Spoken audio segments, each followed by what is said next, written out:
akan membahas mengenai sistem bilangan dan geometri. Sebelumnya, perkenalkan saya Yasmin Fadila dengan nomor NIM 126204202135.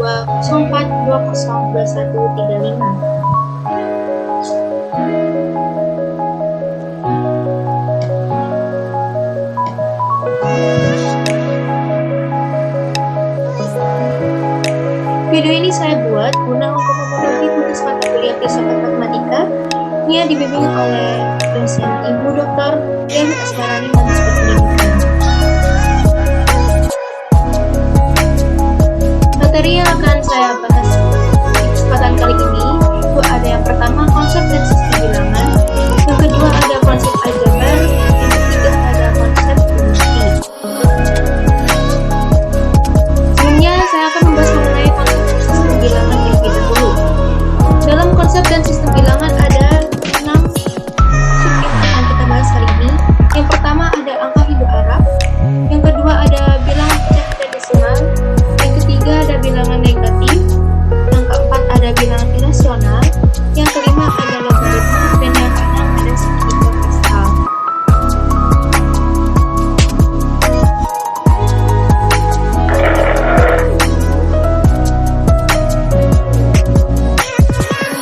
Baik, yang pertama kita akan membahas mengenai angka hidup Arab terlebih dahulu. Bisa dilihat ya yang kolom pertama ini merupakan nomor Arab yang terdiri dari 0 sampai 9. Nah, tahu nggak sih kalau angka yang kita gunakan sekarang ini itu disebut dengan angka Arab atau angka hidup Arab. Dan sama ya sama yang kita gunakan dalam penomoran sehari-hari. Nah, angka Hindu Arab sendiri itu berasal dari India yang kemudian berkembang di Arab. Selanjutnya, catatan Arab yang pertama juga menjelaskan bahwa angka Hindu tersebut merupakan algoritma numerical indukung yang merupakan terjemahan Latin dari karya Al-Qurtubi. Linnaeus.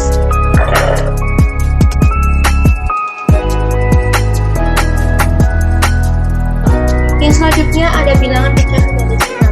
Mungkin kalian sudah ngerti ya dengan bilangan pecah dan desimal ini, karena materi ini sudah ada ketika memasuki jenjang SD, SMP maupun SMA ini sudah dibahas.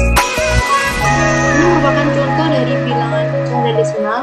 Ada 2/10, 21/10 ini merupakan pecahannya. Kemudian desimalnya merupakan 0,2. 0,2 ini merupakan angka desimal dari 2/10. Nah, yang kita fokuskan pada pertemuan kali ini merupakan sejarahnya. Kita akan membacakan mengenai sejarah bilangan pecahan dan desimal. Menurut catatan sejarah, perkembangan bilangan pecahan tertua itu dimulai dari Sekuno. Brahmagupta dalam Brahmaputra Siddhanta menjelaskan mengenai penulisan dan penghitungan bilangan pecahan. Nah, sementara itu ada Kaloparasadi, yaitu orang pertama yang menuliskan nomor horizontal di antara pembilangan tersebut. Namun, menurut Jack Miller, ia menyebut angka itu merupakan nama besar. Sedangkan pemakaian pecahan desimal karena perhitungan yang signifikan terdapat pada variasi. Kemudian dilanjut oleh Mifta Al-Isab dan dilanjutkan oleh Simon Slevin dengan menuliskan La Desember tahun 1500.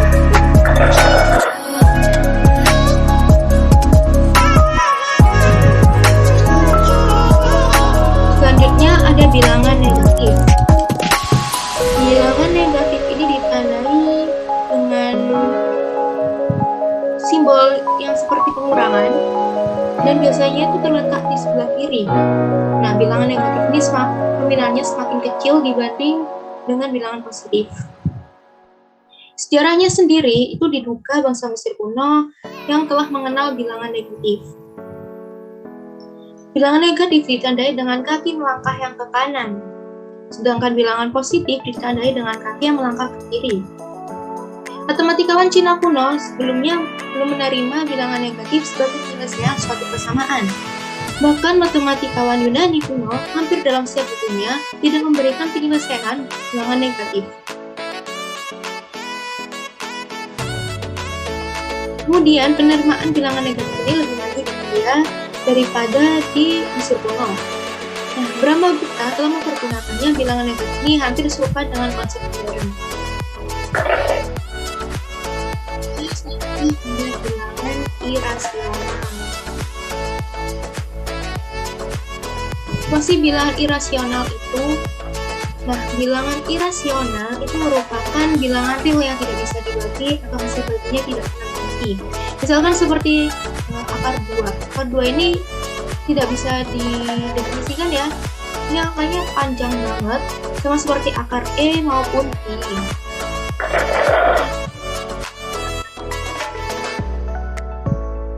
Algoritma. Ini saya kasih mengenai contoh algoritmanya. Ini ada sifat-sifat algoritma. Ini saya ulas kembali ya, biar gak lupa mengenai algoritma. Nah, gimana sih sejarah dari algoritma sendiri? Gagasan yang mendasari penelitian algoritma yaitu prostaphyresis. Itu perubahan proses pembagian dan perkalian kepada penambahan dan pengurangan. Orang pertama yang memulai gagasan ini adalah Ibnu Yunus as-Sadafi Osiris dengan menggunakan konsep trigonometri. Oke, next. Yang selanjutnya ada segitiga Pascal. Mungkin kalian udah nggak asing ya dengan segitiga Pascal ini. Segitiga Pascal ini sudah dibahas semenjak SMP. Kalau nggak salah itu SMP kelas 7 udah ada di materinya ini. Nah, sejarah dari segitiga Pascal ini mungkin dideskripsikan tentang segitiga Pascal merupakan teori yang paling tua di India dengan disebut Meru Prastara yang berasal dari abad ketiga atau abad keempat. Nah, segitiga binomial tersebut menjadi terkenal lewat karya Blaise Pascal. Triangle Aritmatika pada tahun 1654. Pascal menulis banyak sifat yang berkenaan dengan segitiga binomial tersebut. Ini merupakan contoh pola bilangan segitiga Pascal. Dan ini ada penemu yaitu Fibonacci.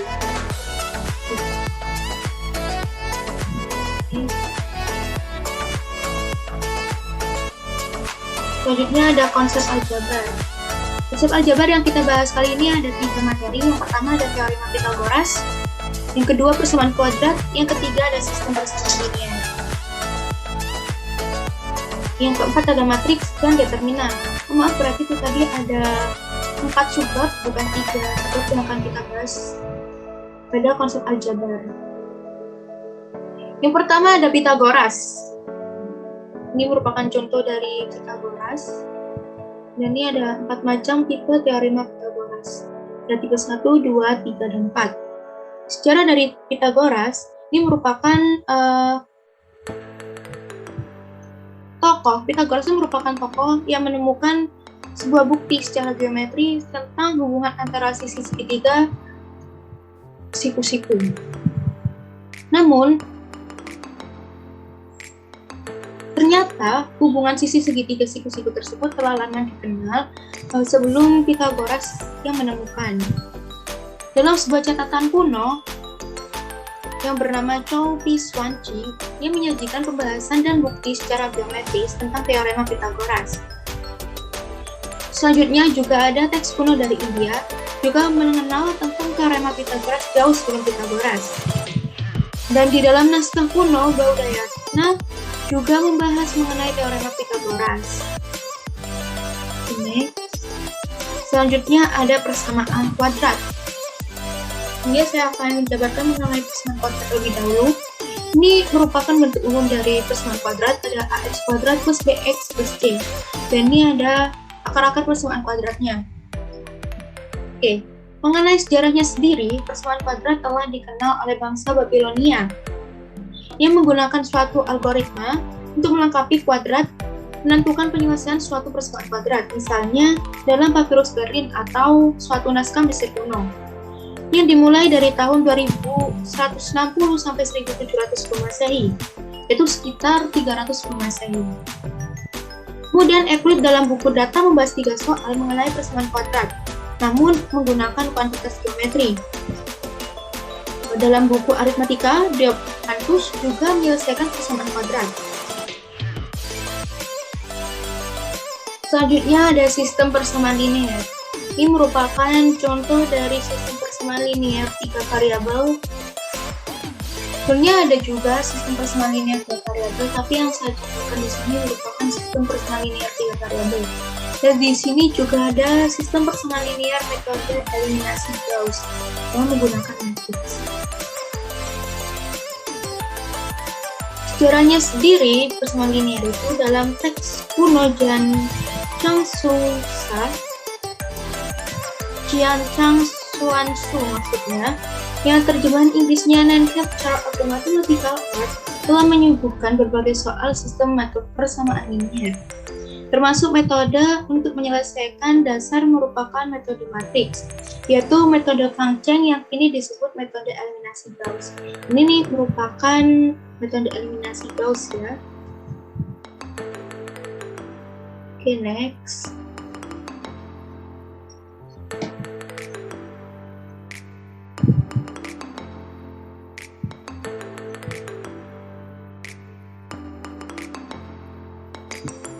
Selanjutnya ada matriks determinan.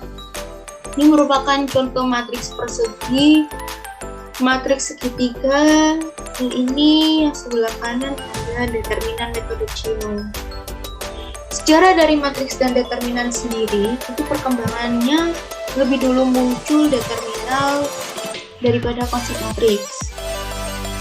Ide determinan muncul pertama kali di Jepang dan di Eropa pada waktu yang hampir bersamaan. Nah, tetapi Sokikawa mempublikasikan terlebih dahulu di Jepang pada tahun 1683 lewat buku yang berjudul Metode Solving the Simulated Problems yang memuat metode matriks. Selanjutnya next, konsep geometri. Konsep geometri di sini ada 6. Itu yang pertama ada peradaban Babilonia, yang kedua peradaban Mesir kuno, yang ketiga peradaban India kuno, yang keempat peradaban Cina kuno, yang kelima Yunani kuno, yang keenam peradaban Islam Arab dan Persia.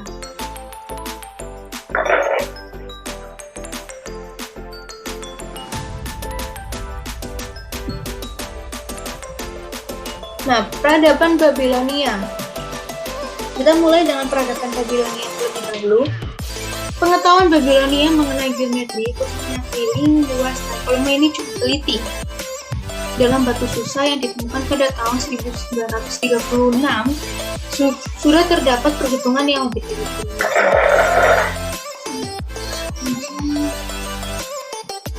Peradaban Mesir kuno. Di peradaban Mesir kuno ini terdapat papirus Qin yang berisi masalah matematika dan pemikirannya.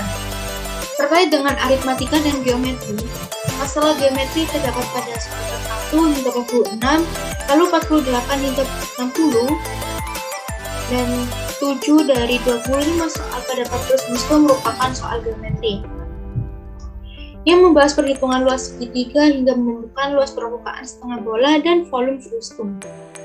Pada soal nomor 14 berisi perhitungan volume frustum, yaitu piramida terkacung dengan rumusan 4, yaitu V sama dengan 1/3H kurung buka A kuadrat plus AB plus B kuadrat kurung tutup, dengan A dan B panjang sisi persegi atas dan persegi bawah, dan H merupakan tinggi kurung.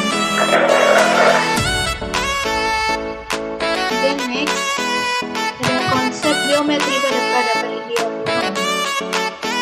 Pengetahuan geometri pada Sulbasutra merupakan mengenai transformasi bentuk bangun data untuk yang lain dengan luas dasarnya. Terdapat cara transformasi persegi menjadi persegi panjang, trapesium sama kaki, segitiga sama sisi, gelap ketupat, dan lingkaran. Terdapat juga soal transformasi antara persegi dan lingkaran dengan menggunakan nilai sebesar 3,08 dan 3,08. Selanjutnya ada konsep geometri di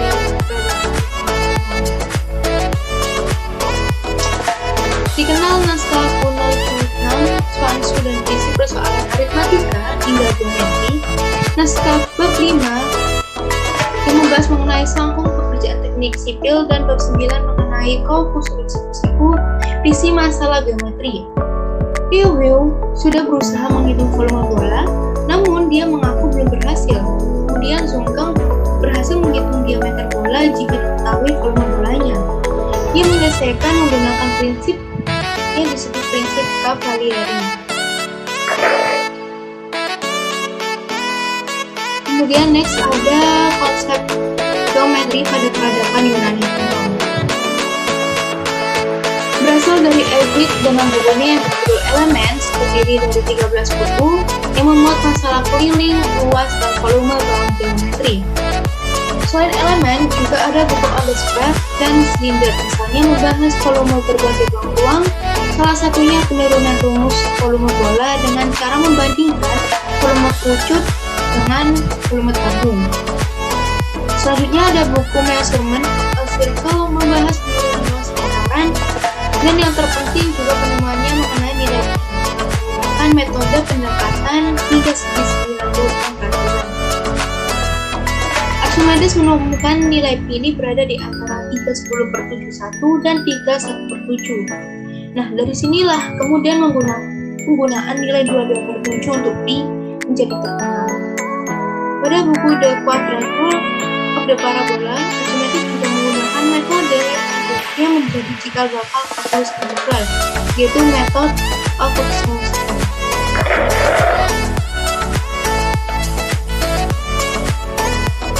Kemudian next ada konsep geometri pada peradaban Islam, Arab dan Persia. Itu membahas mengenai tema keliling, luas, dan volume, dan disebutkan salah satunya mengenai persamaan ini. Persamaan ini merupakan solusi bagaimana mengubah sebuah bola menjadi dua segmen bola dengan perbandingan volume yang berbeda. Pada abad-abad selanjutnya, studi keliling, luas, dan volume bangunan geometri telah sepenuhnya dipelajari dengan bantuan analisis atau bantuan kalkulus. Salah satu penemuan terpentingnya adalah penemuan integral kalkulus yang dapat menghitung luas dan volume berbagai bangunan ruang. Oke, next.